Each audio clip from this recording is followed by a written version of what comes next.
I think the market reaction as far as the equity market is concerned, I mean, they've had 50 days to digest this possibility. I mean, ever since the election in mid-July, people have been talking about whether or not, when Prime Minister Shigeru Ishiba is going to resign, excuse me, because he's been hanging by a thread.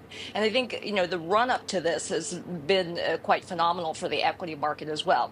I think it does depend on who is the next prime minister, and this could be a very long, drawn-out process. I mean, if it is someone like Miss Takaichi, who ran before against Shigeru Ishiba, she has been very, very vocal and said that very critical of interest rate hikes by the Bank of Japan. But I think even before then, we're into uncharted territory because the LDP does not have a majority, excuse me, in either chamber of parliament. This means that usually, once the LDP chooses their next leader, it's kind of a done deal that it would carry the premiership as well. But technically, since they don't have a majority in the House that needs to vote that person in, technically that may not happen if the opposition bands together and puts together a candidate that they can all get behind. So I think in that sense, we're into uncharted territory. Whether or not that affects the Bank of Japan, yes, I think to a certain degree, but probably not to the fact that, the president in the U.S. has been leading on the U.S. Federal Reserve. But so I think that's why we're seeing a bit of a dichotomy when you compare the bond markets to the equity markets, right, Lynn?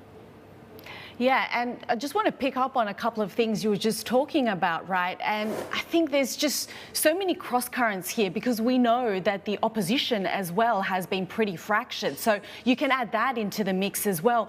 But I wonder, as you say, because we are talking about a very weak government, that the coalition here, LDP, Komeito, they don't have a majority in either houses of the Diet. So does this, in your view, Kaori, increase the chances that we could get some sort of a snap election for whoever wins this leadership contest to try and get that mandate? It's a possibility. I mean, it's so fractured, as you say, not only within the LDP, but the coalition as well, that you have to question whether or not the public is going to get behind any new cabinet that is formed. So the prospect of a snap election has been out there for a very long time. This would be probably the riskiest time for the LDP to call such a general election. Having said that, I think the next couple of weeks are going to be critical. How the LDP decides to choose their leader, are they going to go full shebang and give the rank and file members a vote, or are they just going to stick to the parliamentarians, which would probably shave off a couple of weeks in that designation process? But, I think in the history of the LDP, the party has never been more fractured than it is today.